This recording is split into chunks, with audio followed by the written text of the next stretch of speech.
अब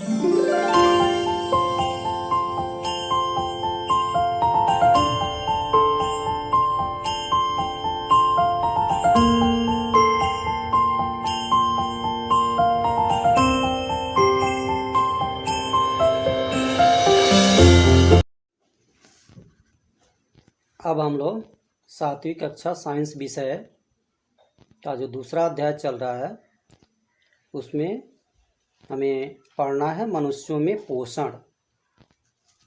यह पोषण की क्रिया मनुष्यों में कैसे होता है यह हम लोग सीखेंगे इस अध्याय के अंतर्गत। हमारे शरीर की रचना करने वाले अरबों खरबों कोशिकाओं को जीवित बनाए रखने के लिए निरंतर ऊर्जा की आवश्यकता होती है। यह ऊर्जा हमें भोजन से प्राप्त होती है। यह ऊर्जा शरीर में टूटे फूटे ऊतकों की मरम्मत करता है तथा नए जीव द्रव्यों का पुनर्निर्माण भी करता है। इस तरह से यह हमारा जो खाया गया भोजन होता है यह हमारे शरीर में तब तक व्यर्थ रहता है जब तक कि उसका पाचन नहीं हो जाता। यानी पाचन क्या है? पाचन वह प्रक्रिया है जिसके द्वारा खाया गया जटिल भोज्य पदार्थ सरल तथा घुलनशील पदार्थों में विभक्त हो जाता है। यह क्रिया पाचन कहलाता है। पाचन क्रिया के अंतर्गत हमारे प्रमुख अंग भाग लेते हैं और वे सभी अंग मिलकर पाचन तंत्र का निर्माण करते हैं। तो पाचन तंत्र में शरीर के उपयोग के लिए जटिल भोज्य पदार्थ को सरल तथा विलेय पदार्थ में विभक्त करना ही पाचन तंत्र का प्रमुख कार्य होता है। अब भोजन को पचाने में किन किन अंगों का क्या काम होता है? जिसमें पहला प्रमुख अंग होता है मुख, माउथ। मुंह में 3 जोड़ी लार ग्रंथियां होती है। इनसे एक प्रकार का तरल पदार्थ स्रावित होता है जिसको हम लोग लार या सैलीवा कहते हैं। लार हमारे भोजन को पर्याप्त रूप से गीला करने में सहयोग करती है। इसमें एक प्रकार का रासायनिक पदार्थ निकलता है जिसे हम लोग टैलिन कहते हैं। यह भोजन में उपस्थित स्टार्च को शर्करा में विभक्त कर देता है। तो स्टार्च को शर्करा में कौन विभक्त करता है? टैलिन। यह जटिल खाद्य पदार्थों को सरल पदार्थों में विभक्त कर देता है। भोजन को खाने के लिए हमारे मुंह में 4 प्रकार के दांत होते हैं। इंसाइजर, प्रीमोलर्स, मोलर्स और कैनिन्स। ये चारों प्रकार के दांत भोजन को टुकड़े टुकड़े करने, चीरने फाड़ने का कार्य करते हैं। आगे के जो 4 दांत होते हैं वह भोजन को काटने का काम करते हैं जिन्हें हम लोग इंसाइजर कहते हैं। भोजन काटने के बाद होठों की सहायता से मुख में ले जाकर जिह्वा के द्वारा मुंह में पीछे की ओर धकेल दिया जाता है। जहां चौड़े तथा चपटे मजबूत प्रीमोलर्स और मोलर्स होते हैं वे खाद्य पदार्थ को छोटे छोटे टुकड़ों में तोड़ देते हैं। इस प्रकार हमारा कैनिन क्या करता है? इसका कार्य होता है यह भोजन को चीरने फाड़ने का कार्य करता है।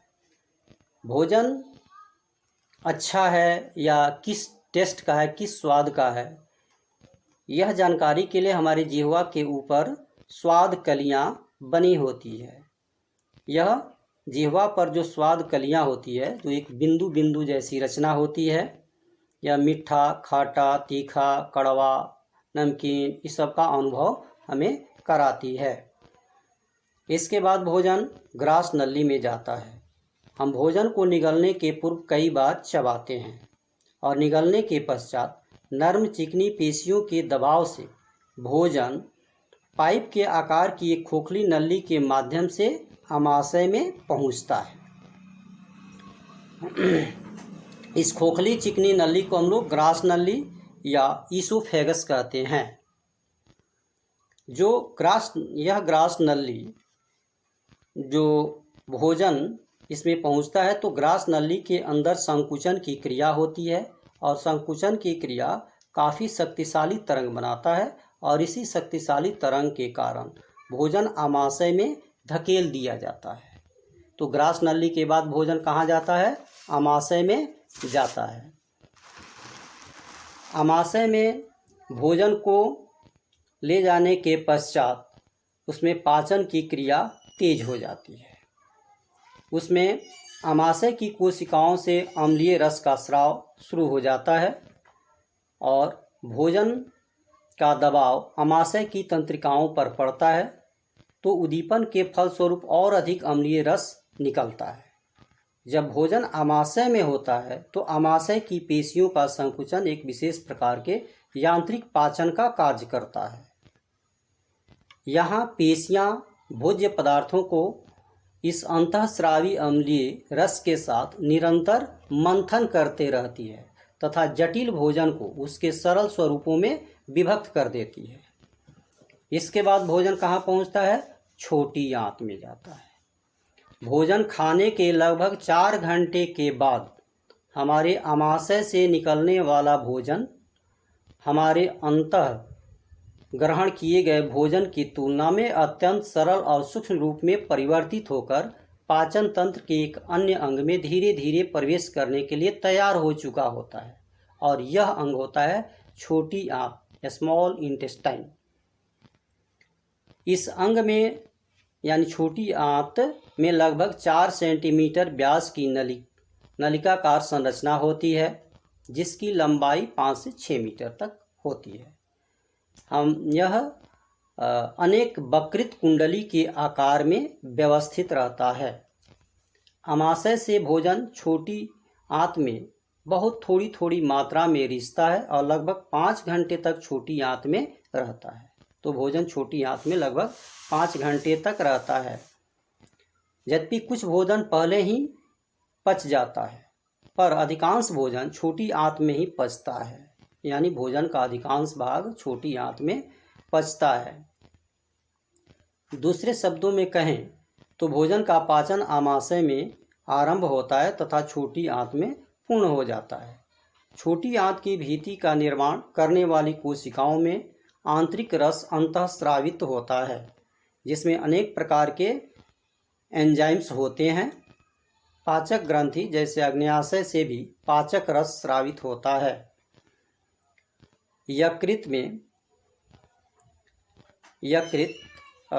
में बाइल अर्थात पीत नामक एक तरल द्रव उत्पन्न होता है जो भोजन की वसा को सूक्ष्म कणिकाओं में परिवर्तित कर देता है। कुछ समय के बाद यह भोजन छोटी आंत में पच जाता है। पाचन क्रिया के अंतिम उत्पाद में भोजन का जो पाचन क्रिया का अंतिम उत्पाद पोषक तत्व के रूप में प्राप्त होता है और यह हमारे रुधिर में अवशोषण क्रिया के द्वारा पहुंच जाते हैं और वहां से शरीर के विभिन्न भागों में इन्हें पहुंचाया जाता है। इसके बाद आता है बड़ी आंत। जबकि छोटी आंत में अधिकांश भाग भोजन का पच जाता है और अनपचा भोजन जैसे सेल्यूलोस है और जल बड़ी आंत में पहुंचते हैं। यहाँ अपशिष्ट के रूप में ये एक अंग के अंदर जमा होते हैं जिसे हम लोग मलाशय या रेक्टम कहते हैं। यह अनपचा भोजन मलाशय में जमा होता है, जहाँ पर समय समय पर एंस के द्वारा यानी गुद्दा के द्वारा शरीर से बाहर त्याग दिया जाता है। इस तरह से पाचन की क्रिया हमारे शरीर में पूर्ण होती है। अब अगले दिन हम लोग देखेंगे मनुष्यों में श्वसन।